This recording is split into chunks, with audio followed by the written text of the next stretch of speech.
Kayegbo ni ìròyìn. Ìròyìn Kayegbo, ìròyìn Kayegbo, ìròyìn Kayegbo, ìròyìn Kayegbo, ẹ jẹ́ a jọ gbọ́ ìròyìn. Akúndédé àsìkò yẹn ní gbogbo ibi tí ẹ ti ń gbọ́ mi. Ìròyìn Kayegbo ni mo mú wá sí ti gbòyìn láti kàn ní jígí alára. Orúkọ mi ni Olúwafúnmiláyọ̀ Adéṣẹ́wọ́. Ṣáájú ẹgbẹ́ kókó tó wà nínú ìròyìn ọ̀hún. Wọ́n gbẹ̀mí obìnrin kan ní ìpínlẹ̀ Èkó. Wọ́n yọ ọkàn rẹ̀ lọ. Aṣọ́gbà ilé ìwòsàn Enugu tí wọ́n gbé lọ ti gba òmìnira rẹ̀ padà. Ọwọ́ tẹ àwọn mẹ́ta fún ẹ̀sùn pé wọ́n gbẹ̀mí oníkẹ̀kẹ́ ẹlẹ́sẹ̀ mẹ́ta ní ìpínlẹ̀ Kwara.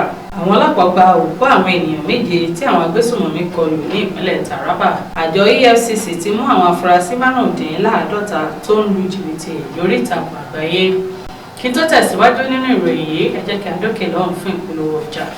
Tẹlifíṣàn kan àrà ọ̀tọ̀ tí aráyé fẹ́. Prison 24 TV láyé sọ. Àtúntún àrèrè pàkó yí bàbá màgánà àǹfààní ńlá ló wọlé tọ̀ wá wáyé o. Àǹfààní láti darapọ̀ mọ́ iléeṣẹ́ amóhùnmáwòrán àti rédíò orí ẹ̀rọ ayélujára kan nílẹ̀ yìí. Prison 24 TV jígí alára rédíò tó kalẹ̀ ká sílùú Ìbàdàn. Iléeṣẹ́ tẹlifíṣàn tí wọ́n mọ̀ mọ́ àwọn ètò àtàtà lóríṣiríṣi ni. Àǹfààní ńlá rèé o fún gbogbo ẹni tó ní ẹ̀bùn àti ọgbọ́n àtinúdá láti wá fi ẹ̀bùn tiyín náà hàn. Kẹ́yìn náà lè di ìlúmọ̀ọ́ká gbóhùnsáfẹ́fẹ́. Akọ́ṣẹ́mọṣẹ́ agbóhùnsáfẹ́fẹ́ lédè Yorùbá pọ́nbélé àti Gẹ̀ẹ́sì ni wọ́n ní. Tàbí akọ̀ròyìn àti akàròyìn eré ìdárayá àti bẹ́ẹ̀ bẹ́ẹ̀ lọ lédè Yorùbá àtèdè Gẹ̀ẹ́sì. Ayàwòrán cameraman. Aṣàwòrán pọ̀ editor. Onímọ̀ nípa ìwádìí ìtàn documentary researcher. Onímọ̀ nípa ìpolongo ọjà lójú òpó ayélujára. E-marketer àti akọ̀wé secretary. Àǹfààní tún wà fún ẹni tí ò tí ì máa gbóhùnsáfẹ́fẹ́ ya àwòrán so àwòrán pọ̀ àti bẹ́ẹ̀ bẹ́ẹ̀ lọ ṣùgbọ́n tó gbàgbọ́ wípé o lè kọ́ṣẹ́mọṣẹ́ lórí ẹ̀. Àwọn nọ́mbàs wọ̀nyí ni kẹ́ ẹ pè fẹ́kúnrẹ́rẹ́ àlàyé o 0705 058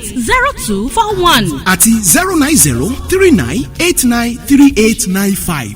tàbí kẹ́ WhatsApp nìkan sórí +1347 285 7401. lórí Facebook, Instagram àti Twitter ẹ kàn sí @prism24tv.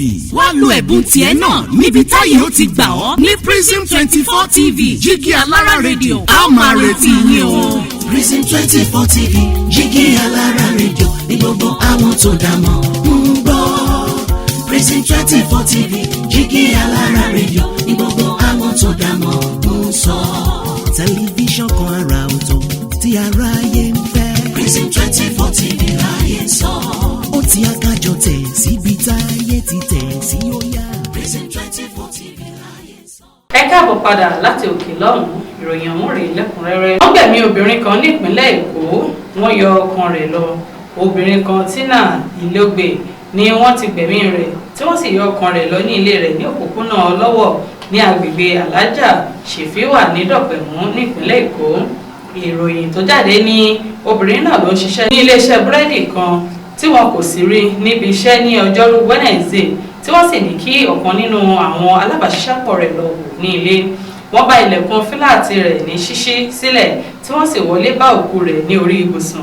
Ọkùnrin kan tó ń gbé ní agbègbè náà ní alábàáṣiṣẹ́pọ̀ rẹ̀ ló ké gbàjarè tí àwọn ènìyàn sì rọ̀ wá sí fíláàtì náà tí wọ́n sì rí i pé wọ́n ti gé Ìlógbè ní ọrùn tí wọ́n sì ti yọ ọkàn rẹ̀ lọ. Alukoro fún iléeṣẹ́ ọlọ́pàá SP Benjamin Hundeyi fìdí ìṣẹ̀lẹ̀ náà múlẹ̀ tó sì ní àwọn ẹ̀ka tó ń rí sí ètò àyíká ní ìpínlẹ̀ Èkó ìyẹn Lagos State Environmental Health Monitoring Unit ti gbé òkú náà lọ sí ilé ìwòsàn Mainland General Hospital Yaba fún àyẹ̀wò tí ó sì ní ìwádìí tí ń lọ lọ́wọ́. Aṣọ́gbà ilé ìwòsàn ní Enugu tí wọ́n gbé ti gba òmìnira rẹ̀ padà. Ikọ̀ ọlọ́pàá ti ìpínlẹ̀ Enugu ti gba ọkùnrin aṣọ́gbà kan ní ilé ìwòsàn University of Nigeria Teaching Hospital Ituku Ozara tí wọ́n jí gbé ní ọjọ́ Ìṣẹ́gun Tuesday pẹ̀lú nọ́ọ̀sì kan sílẹ̀.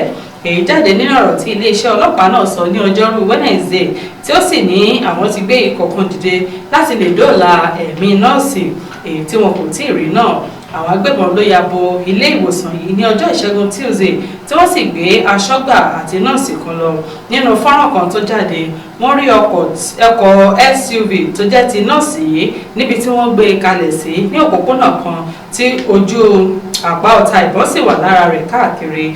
Bákan náà ní ọjọ́rú Wednesday ní alukoro fún iléeṣẹ́ ọlọ́pàá nípínlẹ̀ náà DSP Daniel Ndukwe fìdí ìṣẹ̀lẹ̀ náà múlẹ̀ tó sì ní àwọn ọlọ́pàá ti dóòlà aṣọ́gbà náà Ndukwe ní kọmíṣánná fún ọlọ́pàá ní ìpínlẹ̀ náà ti ní kí wọ́n dóòlà nọ́ọ̀sì èyí tí wọn kò tí ì rí gbà. Ọwọ́ tẹ àwọn mẹ́ta fún ẹ̀sùn pé wọ́n gbẹ̀mí oníkẹ̀kẹ́ ẹlẹ́sẹ̀ mẹ́ta ní ìpínlẹ̀ Kwara. Àwọn afurasí mẹ́ta ni àwọn ọlọ́pàá ti mú látàrí pé wọ́n gbẹ̀mí oníkẹ̀kẹ́ kan tí wọ́n rí òkú rẹ̀ ní ilé àkọ́pàtì kan ní agbègbè oko olówó ní Ìlọrin, olú ìlú ìpínlẹ̀ Kwara. Ìròyìn tó jáde ní wọ́n ń wá oníkẹ̀kẹ́ kan tí wọ́n pè ní Aliu Musbau ní ọjọ́ Ẹtì Friday tó kọjá. Gẹ́gẹ́ bí wọ́n ṣe sọ, wọ́n ní orí Musbau, ọrùn ọwọ́ rẹ̀ àti nǹkan ọmọkùnrin rẹ̀ ni wọn kò rí ní ọjọ́ Ìṣẹ́gun Tuesday nígbà tí wọ́n rí òkú rẹ̀. Olóògbé náà ni wọ́n ní ó máa ń ná alóore sí Bání ní ìjọba ìbílẹ̀ Ìlọrin West pẹ̀lú kẹ̀kẹ́ rẹ̀. Alukoro fún iléeṣẹ́ ọlọ́pàá nípínlẹ̀ náà Tọ́wọ̀ Èjìrè Adéyẹmí sọ nínú ọ̀rọ̀ rẹ̀ ní ọjọ́ Ìṣẹ́gun Tuesday pé lóòótọ́ ni ìṣẹ̀lẹ̀ náà wáyé tí àwọn sì ti mú àwọn afurasí mẹ́ta tí wọ́n ní nǹkan ṣe lórí ìṣẹ̀lẹ̀ náà. Ó ní àwọn afurasí náà ní John Ndubusi Mbakogo, Tohib Suleiman àti Bọ́lá Kalẹ́ Quadri tí wọ́n ń pè ní Àdàkà. Àwọn ọlọ́pàá gba òkú àwọn ènìyàn méje tí àwọn agbésùmọ̀mí kọlù ní ìpínlẹ̀ Taraba. Iléeṣẹ́ ọlọ́pàá ti ìpínlẹ̀ Taraba ti fìdí òkú méje tí wọ́n gbà nínú àwọn èrò 18 tó wà nínú ọkọ̀ tí àwọn agbésùmọ̀mí ya bò ní ọjọ́ Ìṣẹ́gun tí ó sì múlẹ̀. Ọkọ̀ akérò tó kúrò ní Zaki Biam ní agbègbè kan ní ìpínlẹ̀ Benue tó ń lọ sí abúlé Mahula ní ìpínlẹ̀ Taraba ni àwọn agbésùmọ̀mí kọlù nígbà tí wọ́n fìdí òkú gbígbà náà múlẹ̀ ní ọjọ́rú Wednesday. Kọmíṣánná ọlọ́pàá fún ìpínlẹ̀ Taraba David Iloyome ní àwọn ènìyàn ọ̀hún rí àwọn òkú méje nínú igbó kan ní agbègbè náà nígbà tí wọ́n ń pàráàrò níbi làásìgbò tó wáyé láàrin Uchenn àti Tiv. Àjọ EFCC ti mú àwọn afurasí 55 tó ń lu jìbìtì lórí ìtàkùn àgbáyé.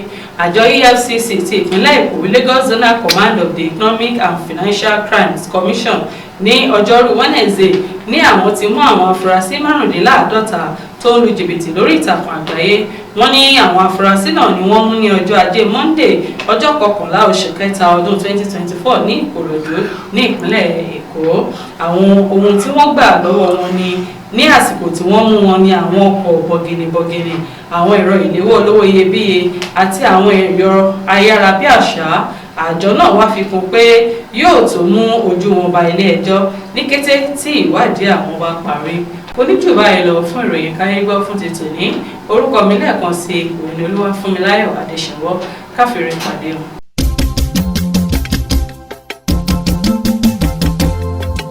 Kayegbo ni ìròyìn. Ìròyìn Kayegbo, ìròyìn Kayegbo, ìròyìn Kayegbo, ìròyìn Kayegbo, ẹ jẹ́